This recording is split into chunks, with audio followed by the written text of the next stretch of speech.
ओम नमो ओंकारेश्वर देवताय नमः. ओम नमः शिवाय. ओम नमः शिवाय. अवधूत चिंतन श्री गुरुदेव दत्त. मंडळी, आज सोमवार. त्यानिमित्त ओंकारेश्वरास शिवाभिषेक, पूजा ह्या सर्व गोष्टी करून तुम्हा सर्वांसाठी प्रार्थना केली. तुम्हाला चांगल्या प्रकारे आरोग्य लाभावं. तुमच्या काही इच्छा मनोकामना काही असत्याल, जी का पूजा करतात, मनोकामना पूजा करतात, जी मनोकामना शिवपूजा म्हणून जी आहे, वाळूचं शिवलिंग बनवण्याची ती पूजा करतात, ज्याच्यासाठी ती पूजा करत आहे त्यांची मनोकामना पूर्ण व्हावी याकरता पण प्रार्थना.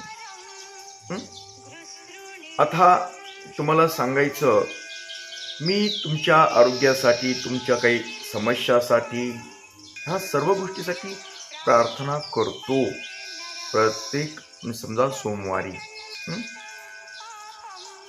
आणि तुम्ही मंडळींनी सुद्धा नियमितपणे सकाळी आपली पूजा, शिवपूजा केल्यानंतर, जप केल्यानंतर आपल्या घरी बसूनच प्रार्थना करता येते, अथवा रात्री झोपण्यापूर्वी सुद्धा प्रार्थना करता येते. बऱ्याच वेळेस आपल्या प्रत्येक माणसामध्ये म्हणजे दोष असतात. दोष प्रत्येक माणसात. कोणताही माणूस परिपक्व नसतो. काही ना काही दोष असतात त्याच्यामध्ये. स्वभावाचे दोष असतात. त्या दोषामुळं त्याची प्रगती होत नसते. मग ते आपल्याला दोष कळतात पण. कुणाला विनाकारण भीती असते, मनात विनाकारण भीती असते. अगर कुणाला टीका टिप्पणी करण्याची सवय असते, कुणाला व्यसन असतं, म्हणजे अशा वाईट काही काही सवय असतात. त्या गोष्टी जाण्यासाठी सुद्धा आपल्याला प्रार्थना करता येते. त्या गोष्टी दूर होण्यासाठी प्रार्थना करते. प्रार्थना करणं काही अवघड असं काही नाही.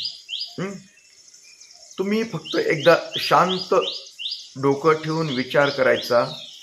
एक कागद घ्यायचा आणि त्या कागदावर लिहून काढायचं की आपल्यामध्ये कोणते वाईट गुण आहेत. स्वतःची स्वतः बघायचं. दुसऱ्यानं सांगायची गरज पडू नये. आपल्याला स्वतःला कळतात आपल्यामधले वाईट गुण, जर विचार केला तर. जरा स्वतःच्या मनाला विचारायचं की आपल्यामध्ये वाईट गुण कुठले आहेत. ती स्वतःला वाटतात की ही वाईट गुण आहेत. कुणाला समजा म्हटलं ना, व्यसन असू शकतं, कुणाला वाईट बोलण्याची सवय असू शकते, दुसऱ्याला वाईट बोलण्याची सवय असू शकते, काही असतं. कुणाला विनाकारण त्रास द्यायचं, काही काही स्वतःला पण कळतं की आपण हे चुकीचं करतोय. मग ह्या चुकीच्या सवयी आपल्याला घालवण्यासाठी, या चुकीच्या सवयी घालवण्यासाठी आपल्याला प्रार्थना करता येते. विचार करून त्या घालवता पण येतात.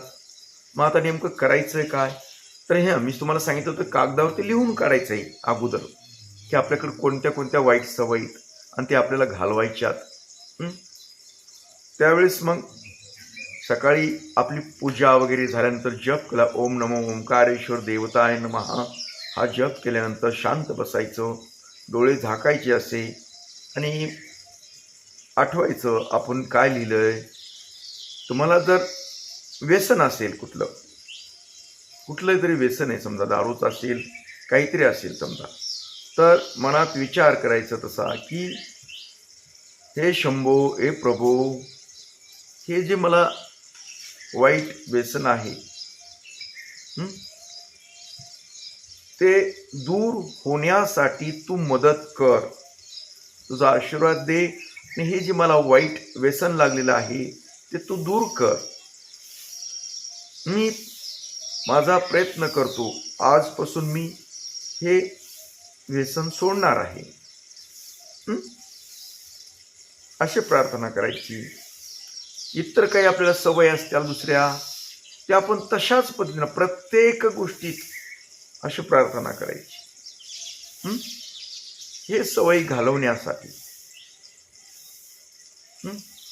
बघा, परत परत परत परत ह्या गोष्टी केल्यानंतर तुमची जी सवय, वाईट सवय आहे, ते एकदम दूर होऊन जाईल ते.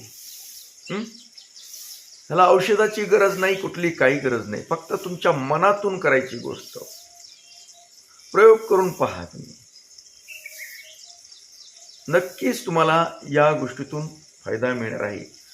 तुम्हाला याबद्दल काही अधिक माहिती हवी असेल तरी मी व्हॉट्सअप नंबर दिलेला असतो, माझा फोन नंबर आहे तो. त्याच्यावर तुम्ही मेसेज करा अथवा फोन लावा, मी तुम्हाला व्यवस्थित सांगेल. आता दुसरी गोष्ट सांगायची म्हणजे वाईट सवय घालवता येतात, चांगल्या सवयी बी लावता येतात. तुमचं आरोग्य चांगल्या प्रकारे सुधारता येतं. बऱ्याचशा गोष्टी करता येतात आपल्याला या प्रार्थनेद्वारे. त्याच्यामुळे मी तर करत असतो हो. मी सोमवारी तुमच्यासाठी प्रार्थना करतोच. परंतु तुम्ही सुद्धा घरच्या घरी करत राहा आणि नक्कीच यातून तुम्हाला खूप काही फायदा होणार आहे. तर असो, आता आपला जास्त वेळ घेत नाही. हा आपला कार्यक्रम इथेच थांबवतो आणि परत भेटतो उद्या सकाळी याच वेळी आणि याच ठिकाणी. तोपर्यंत मंडळी, ओम नमः शिवाय. जय हिंद, जय भारत. सुखी राहा आणि समाधानी राहा.